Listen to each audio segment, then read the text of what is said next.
नमस्कार दोस्तों, स्वागत है आपका मेरे चैनल पे। आज हम यहाँ पे बात करेंगे वेस्टर्न कैरिज के आईपीओ के बारे में और उसके जुड़ी सारी जानकारी हम इस वीडियो के अंदर देंगे। कंपनी करती क्या है, कंपनी के फाइनेंशियल क्या है, कंपनी के आईपीओ की डिटेल्स क्या है, तो इन सब के बारे में इस वीडियो के अंदर देखेंगे। तो चलिए यहाँ पे वीडियो को शुरू करते हैं। सबसे पहले यहाँ पे हम देख लेते हैं कंपनी करती क्या है। कंपनी का अगर ओवरव्यू की बात करें तो कंपनी यहाँ पे मार्च 2011 के अंदर फॉर्म हुई थी और ये कंपनी का जो मेन फोकस है वो multi modal rail focus 4PL logistics solution है।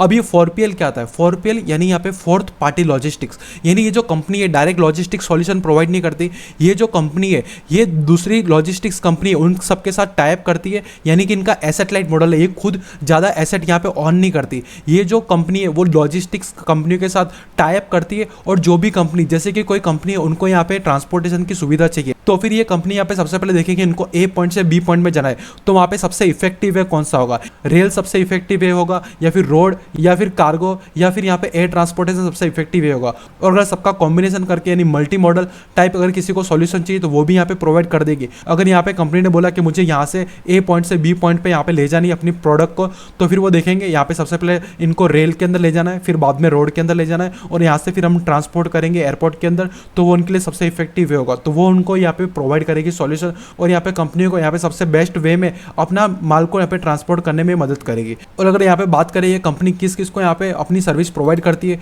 तो यहाँ पे हम देख सकते हैं कि इंडस्ट्री के अंदर यहाँ पे मेटल रिसोर्सेज, FMCG कंपनी को, फार्मास्यूटिकल कंपनी को और engineering oil and gas company को ये अपनी सर्विस प्रोवाइड करती है। मेटल में भी देखिए यहाँ पे काफ़ी बड़े नाम हमें देखने मिलते हैं, टाटा स्टील, हिंडाल्को, JSW को जैसे को ये अपना सर्विस प्रोवाइड करती है। इसके अलावा HUL, Coca Cola, Tata Consumer, pharma के अंदर सिप्ला, ऑयल एंड गैस के अंदर यहाँ पे BPCL, वेदांता, GHCL, ये सब कंपनियों को अपनी सर्विस प्रोवाइड करती है, यानी कि काफ़ी इनके बड़े यहाँ पे क्लाइंट्स हमें देखने मिलते हैं। यहाँ पे अगर कंपनी की क्लाइंट बेस और वर्कफोर्स की यहाँ पे बात करें तो फिर यहाँ पे इनके 1100 से ज़्यादा यहाँ पे क्लाइंट है एज ऑफ दिसंबर 2022 जो हमारे पास डेटा अवेलेबल है। उनके एम्प्लॉय की बात करें तो यहाँ पे 1350 इनके पास स्टाफ्स है जो ये सब काम मैनेज करते हैं। इनका जो भी काम है वो एसेट लाइट मॉडल पे बेस है, यानी ये खुद एसेट ऑन नहीं करती, बाकी सारी लॉजिस्टिक कंपनी के साथ टाइप करके effective way of solution provide करती है कंपनियों को ट्रांसपोर्ट करने के लिए अपने माल को। और इसके अंदर भी जो इनकी मेन जो एक्सपर्टीज यहाँ पे मेटल के अंदर, FMCG प्रोडक्ट के अंदर, फार्मा के अंदर, इंजीनियरिंग ऑयल एंड गैस के अंदर इनका एक्सपर्टीज भी है।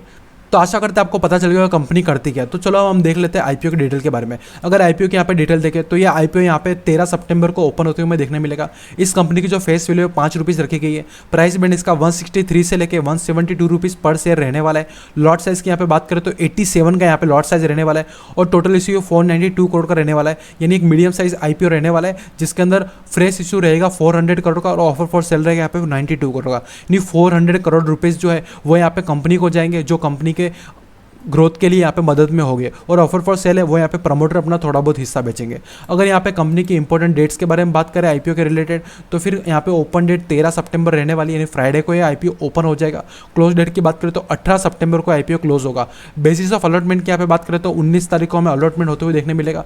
रिफंड यहाँ पे आपको 20 तारीख को मिल जाएगा अगर आपको आईपीओ नहीं लगता तो, और अगर आपको आईपीओ लग जाता तो 20 सितंबर को आपके शेयर डीमेट के अंदर क्रेडिट हो जाएंगे। अगर लिस्टिंग की बात करें तो फिर यहाँ पे मंडे को यानी सितंबर 23 को हमें लिस्टिंग होते हुए देखने मिलेगी। और जो कट ऑफ टाइम रहने वाला है वो लास्ट डे को 5 बजे तक आपको, अगर आपने आपके डीमेट अकाउंट से भरा है तो फिर आपको मैंडेट जो है वो 5 बजे तक यहाँ पे आपको कंफर्म करना पड़ेगा, उसके बाद ये वैलिड नहीं कंसीडर होगा।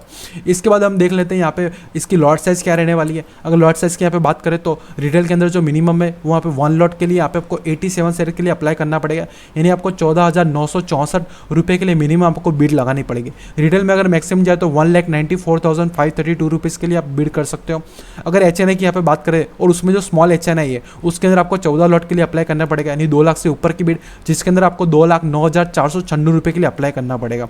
अगर SHNI में मैक्सिमम आप अप्लाई करना चाहते हो 10 लाख से कम की बिड, तो उसके अंदर आपको 9,87,624 रुपीज़ के लिए अप्लाई करना पड़ेगा। अगर BHNI की बात करें यानी जो 10 लाख से ऊपर की बिड होती है उसके अंदर आपको 67 लॉट के लिए अप्लाई करना पड़ेगा, जिसके अंदर 5,829 शेयर्स हो गए, जिसके अंदर 10,02,588 रुपीज़ के लिए आपको बिड लगानी पड़ेगी। इसके बाद यहाँ पे हम देख लेते हैं कंपनी के फाइनेंशियल के बारे में। कंपनी के फाइनेंशियल की डिटेल की बात करें तो 2022 से लेकर 2024 तक का हमारे पास डेटा पड़ा है, जिसके अंदर asset, revenue, profit after tax, net worth, reason surplus, borrowing का यहाँ पे हमारे पास डेटा पड़ा है। 2022 में यहाँ पे कंपनी के पास 490 करोड़ के एसेट्स थे, जो यहाँ पे बढ़कर 604 करोड़ के हो गए। और उसके बाद यहाँ पे 754 करोड़ के एसेट हमें देखने मिले। रेवेन्यू की बात करें तो 1475 करोड़ से 1637 करोड़, उसके बाद 1690 करोड़ के यहाँ पे हमें रेवेन्यू देखने मिले। प्रॉफिट आफ्टर टैक्स की बात करें तो 61 करोड़ से 71 करोड़ और 80 करोड़, यहाँ पे प्रॉफिट और टैक्स में भी हमें थोड़ी बहुत बढ़त देखने मिल रही है, रेवेन्यू में हमें बढ़त देखने मिल रही है। एसेट्स में इन्होंने काफ़ी ज़्यादा काम किया, यहाँ पे एसेट्स में देख सकते हैं काफ़ी ज़्यादा हमें बढ़ोतरी देखने मिली है। नेट वर्थ की यहाँ पे बात करें तो 257 करोड़ से 318 करोड़, वहाँ से बढ़कर 398 करोड़ में इनकी नेटवर्थ होते हुए देखने मिली। रिजर्व सरप्लस 157 करोड़ से 279 करोड़, वहाँ से बढ़कर 359 करोड़ हमें देखने मिले।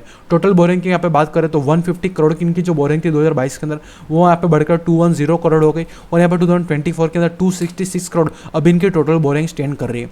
तो ये हमने देखा फाइनेंशियल ओवरव्यू के बारे में। तो इसके बाद हम देख लेते हैं यहाँ पे कंपनी के ऑब्जेक्टिव क्या है। तो इन्हें आईपीओ के यहाँ पे ऑब्जेक्टिव की यहाँ पे बात करें तो इनका प्री पेमेंट और रीपेमेंट और यहाँ पे बोरिंग, यानी जो भी इनके भी जो बोरिंग है उनको कम करने के लिए आईपीओ ला रहे हैं। दूसरा, इनको कैपिटल एक्सपेंडिचर के लिए जो पैसे की जरूरत है यहाँ पे कंपनी को ग्रोथ के लिए, उसके लिए आईपीओ ला रहे हैं। और तीसरा, जो जनरल कॉर्पोरेट पर्पस के लिए इनको जो जरूरत पड़ती है उसके लिए यहाँ पे अपना आईपीओ लाने वाला है। और अभी इस कंपनी का जीएमपी के बारे में अभी कुछ भी जरूरत नहीं है, पर हम जो जीएमपी की सीरीज लाते हैं जिसके अंदर रोज हम जीएमपी के बारे में अपडेट करते हैं, उसके अंदर अगर यहाँ पे जीएमपी में कोई अपडेट होता है या फिर जीएमपी यहाँ पे स्टार्ट होता है तो उसके अंदर हम आपको बता देंगे। तो आशा करते हैं आपको वीडियो अच्छा लगा होगा। वीडियो अच्छा लगा तो वीडियो को लाइक करना, चैनल को सब्सक्राइब करना। मिलते किसी और वीडियो में, तब तक के लिए थैंक यू।